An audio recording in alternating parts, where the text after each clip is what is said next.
하고 우리도 마찬가지지 않습니까? 네, 그래서 그런 허브들을 나름대로 깊게 공부하셔서 그래서 서양에서는 허벌리스트들이 우리 동양으로 보면 한의사 한약방 하시는 분하고 똑같아요. 그 정도로 공부를 해야지만이 어떻게 이게 작동하는지 지금 여기 오셨으니까 아주 기본적인 그 상식 하나만 알려드릴게요. 우리가 허브하면 잠이 잘 온대, 허브차를 마시면 편안하대 이런 이야기 많이 들으셨죠? 네. 그런데 아주 대표적인 허브 라벤더, 직접 바깥에 라벤더 보고 오셨잖아요. 라벤더하고 로즈마리, 우리나라 사람들이 그 향을 가장 좋아한다는 그 로즈마리하고 두 개를 이렇게 비교해 봤을 때 두 가지는 서로 다른 작동을 해요.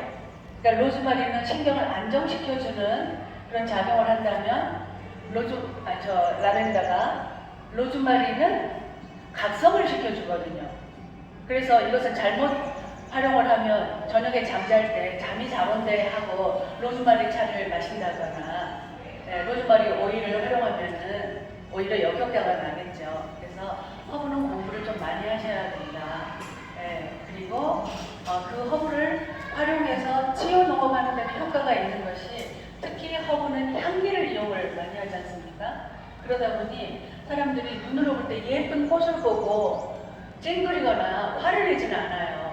그래서 그 꽃으로도 좋지만 좋은 향기를 맡았을 때 다들 기분이 이렇게 쫙 풀리는 그런 역할을 하기 때문에 그런 치유 산업에 활용하기에는 아주 좋은 그런 조건을 가지고 있습니다. 그러나 어떻게 활용할 것인가는 굉장히 공부를 많이 하셔야 된다. 지금 여기 가공법 제가 처음에 32개가 여기 등재가 돼 있어요. 가공법제 하나. 저런 곳 중에서 현재 지금도 허브를 활용하고 있는 곳은 10개가 채 못 됩니다. 거기 살아남는 곳은 과거에 다른 가공으로 잘 되고 있는 곳이 이 허브를 접목했을 때 시너지 효과를 내서 플러스 알파가 된 것이지 처음에 보조사업, 지원사업 이거 받고 허브만을 가지고 해보겠다 해갖고 달려든 분들은 거의 지금 대부분 망했어요. 그래서 허브만 가지고 승부를 보기에는 좀 어려우시다. 이렇게 말씀드리고요.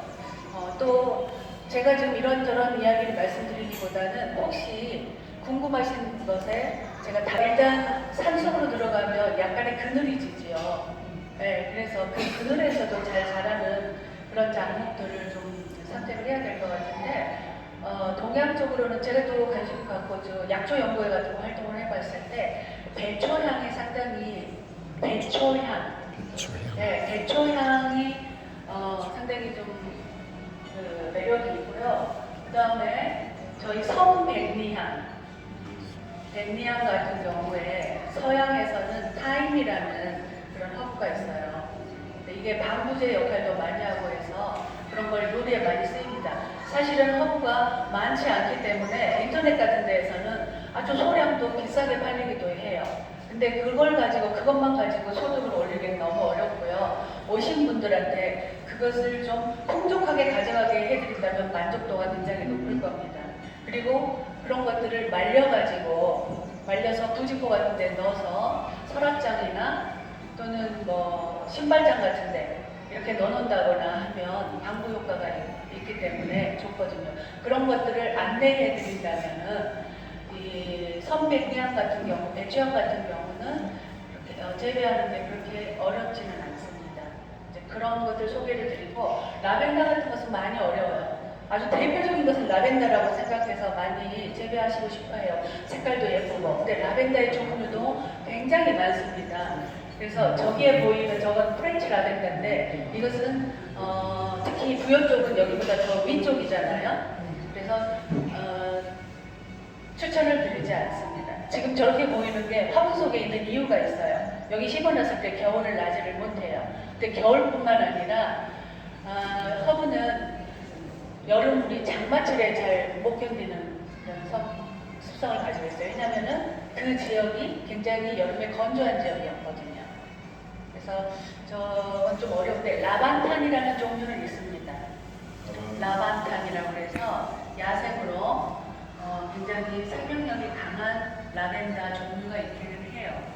혹시 나무를 심는 사람들, 임업진흥원조가 건대가 되니까 나무를 심는 사람들이라는 애니메이션 보셨을지 모르겠습니다.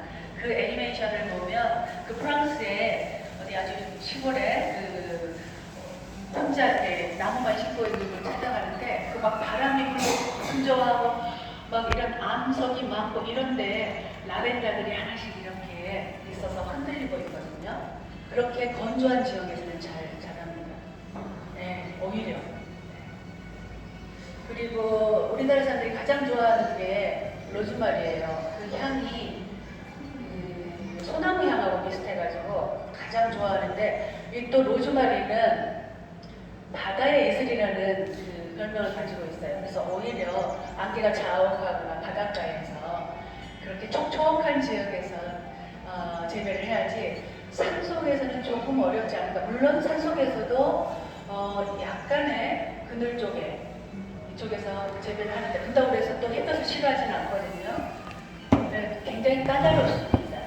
네, 뿌리가 물을 충분히 주는 걸 좋아하는데 또 반면에 물속에 잠겨져 있으면 바로 썩어버려요. 그리고 또 물 주는 걸 깜빡하면 금세 뿌리가 말라서 또 고사합니다. 그래서 화분 같은 데라도 그러니까 거기다 심으시기보다는 만약에 허브를 활용하는 체험을 하신다고 하면 화분에 허브 몇 개를 이렇게 심어 놓는 관리사 근처에 그렇게 심어 놓는 방법도 있긴 한데 관리가 쉽지는 않습니다. 그 성격이 다 달라요. 근데 아까 타임 같은 경우는 아주 관리가 쉬운 그런 허브 중에 하나입니다. 백초향은 이제 우리나라 허브인데 백초향도 그렇죠. 그리고 뭐 메리골드도 그렇고 모든 것들이 다 허브예요. 그리고 저는 이제 만약에 체험을 하신다 그러면 허브하고 향신료가 크게 보면 허브의 종류입니다. 그래서 향신료 쪽으로 접근해 보시는 것도 좋겠다. 예전에 후추 같은 거, 냉장고 같은 거 이런 거 없을 때 그렇게 서양 사람들이 고기 재워놓기 위해서 동양의 후추를 확보하려고 전쟁까지 못 벌리고 그런 적이 있지 않습니까? 후추값이 굉장히 높고요. 그래서 이런 향신료를 접근해 보는데 그래서 마늘도 허브입니다. 그래서 그런 것들을 적절하게 활용을 하셔가지고 스토리텔링 하셔가지고 그렇게 활용을 하시면 좋을 것 같습니다. 네, 그래서 그 로즈마리 같은 경우도 그냥 조금 키우셔가지고 소금하고 로즈마리, 그 다음에 바질은 키우기 굉장히 좋지 않습니까? 그러니까 바질을 키워서 그걸 말려가지고 놔두셨다가 사람들 오면 바질과 소금을 섞어서 이렇게 만들어가지고 주다가 물론 요즘 바질 페스토도 많이 활용하시죠. 뭐 그런 거. 그다음에 로즈마리 소금 이 두 가지는 경쟁력이 있습니다. 그런 거 좀 해보시면 좋을 것 같고 허브를 활용해서 뭐 조경을 한다거나 이런 것들도 많이 시도를 하고 여기서도 시도를 했었거든요. 여기서 허브를 활용해서 화장품도 만들어갖고 다 해봤습니다. 그런데 그런 것들이 단가가 많지는 않았었어요. 근데 조경 같은 거 소규모로 하실 때는 하실만 합니다. 대신 조경은 또 번거로워요. 그것도 준비하고 또 치우고 그런 것들은 각각의 사정에 맞추어서 하시면 될 것 같습니다. 아까 질문하시려고.